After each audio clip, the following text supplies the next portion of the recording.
Nous allons voir dans cette séance la manipulation du volant. Il existe donc plusieurs façons de tourner son volant. Alors pas qu'il existe une méthode auto-école et une autre méthode, et c'est juste une question de pratique, de confort pendant le déplacement de votre véhicule.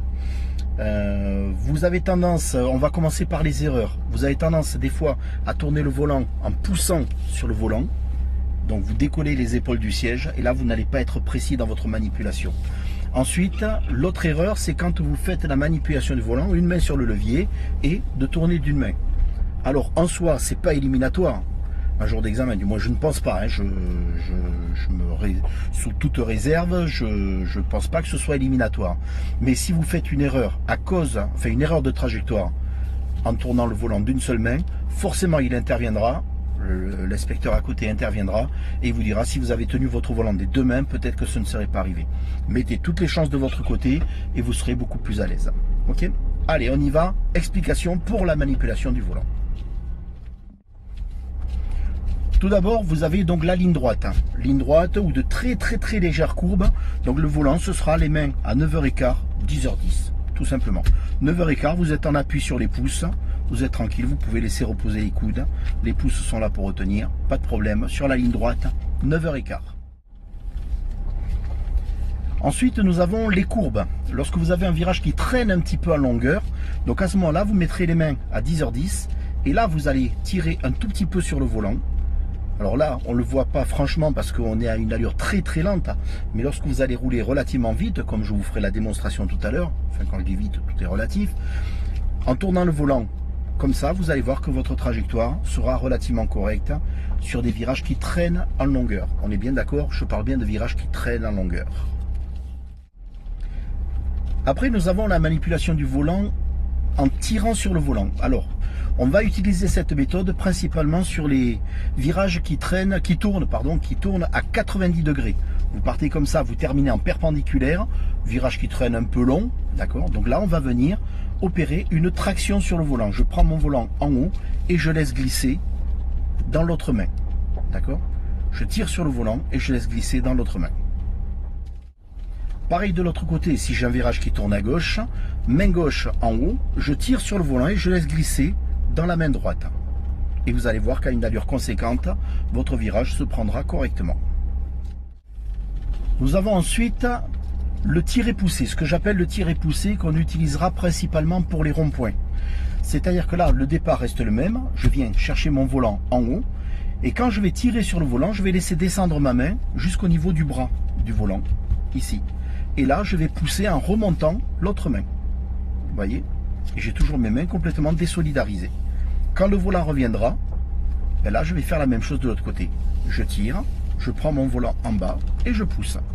Et je suis tranquille pour intervenir sur mes clignotants s'il y a besoin. Donc je recommence l'explication avec la simulation du rond-point. Quand je rentre dans mon rond-point, je pars à droite, donc je tire, je pousse. Mon volant va revenir. Là, je vais tirer, pousser. Et quand je vais vouloir sortir du rond-point, je laisse revenir mon volant. Et là, je vais tirer, pousser. D'accord ?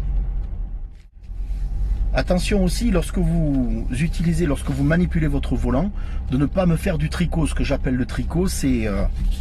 voilà. Ça, c'est du tricot. Des petits coups de volant, des petits coups de main, c'est pas le but. Franchement, c'est pas le but. Il vaut mieux pratiquer des manipulations plus amplifiées, mais au moins des manipulations qui veulent dire quelque chose. Je tire, je pousse. Et pour terminer, donc nous avons notre chevauchement de main qu'on va utiliser principalement sur les changements de direction. Donc si c'est une intersection qui tourne à gauche, donc je viens tirer sur le volant et en même temps la main droite, vous allez voir, elle accompagne ce volant. Et je pousse, je tire, je pousse, je tire, je pousse. J'ai mes deux mains qui sont désolidarisées complètement.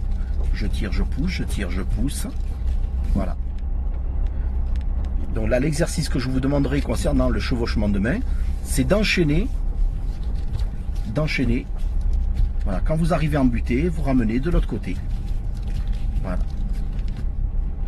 Donc faites-le doucement au début et vous accélérez le mouvement petit à petit. D'accord ? Nous allons voir maintenant donc petit détail qui n'est pas des moindres, c'est-à-dire et qui va vous être utile, donc surtout quand vous allez finir vos trajectoires, c'est le fait de laisser revenir le volant glisser dans vos mains. Une petite accélération, sortie de virage, légère accélération, ne partez pas comme une balle, mais petite accélération, et vous allez laisser glisser le volant dans votre main, il va revenir tout seul. D'accord? Donc je tire, je pousse ou je chevauche, hein, le principe est le même. Quand j'accélère, je laisse glisser le volant dans mes mains et il reviendra tout seul à sa position initiale. Démonstration. Je tire, je pousse, je prends mon virage. Quand j'ai fini mon virage, je laisse revenir avec une petite accélération. Mon volant revient tout seul. D'accord? Je recommence, je tire, je pousse. Quand j'accélère, il revient tout seul. Je tire, je pousse. Et quand j'accélère, il revient tout seul.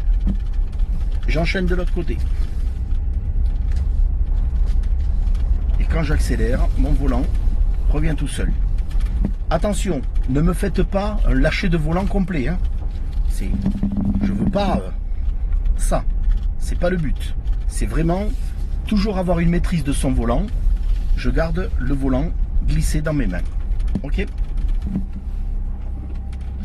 Donc voilà votre exercice que je vous demanderai de mettre en application.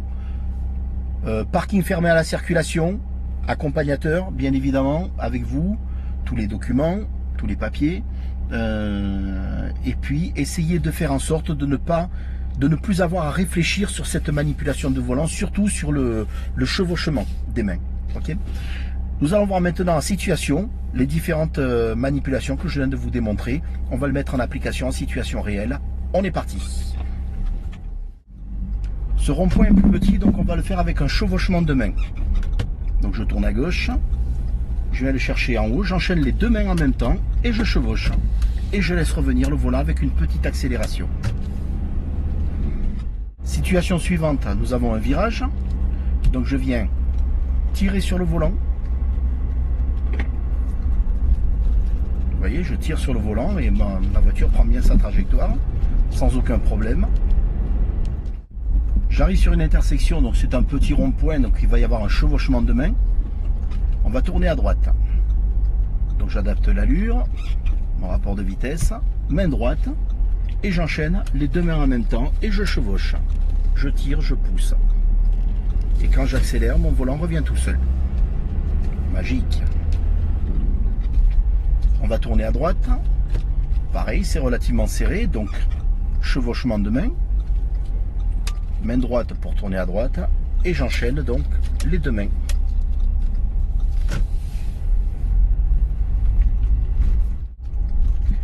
Alors ici je m'arrête volontairement, pas qu'il y ait une raison particulière, mais c'est juste pour vous démontrer que même quand on fait un démarrage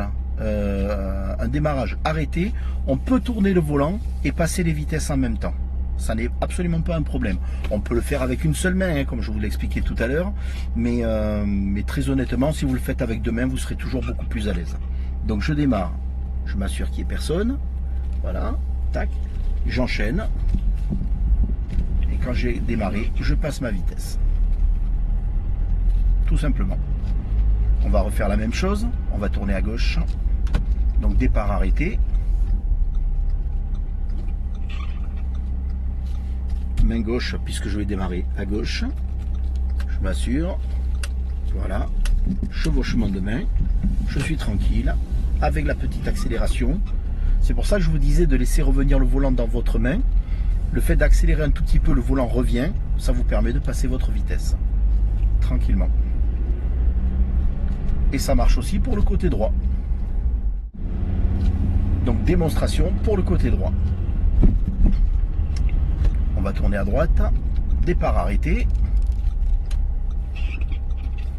main droite, et quand je démarre, je tire, je pousse, je tire, je pousse, voilà, et là, je peux passer ma vitesse en même temps que j'ai tourné mon volant. Pas plus compliqué que ça. Alors ici, j'arrive sur un virage qui traîne un petit peu à longueur, vous voyez, j'ai mes mains à 9h15. Ben, je monte 10h10 et là je tire un petit peu sur mon volant et je prends bien ma trajectoire.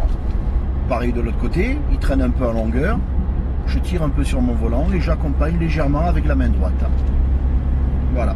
Tant que c'est des virages qui traînent en longueur, sans bouger les mains du volant.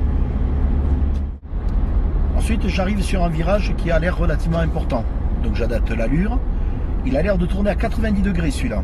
Donc ça va être sans chevaucher les mains. Je viens tirer sur mon volant et je tire.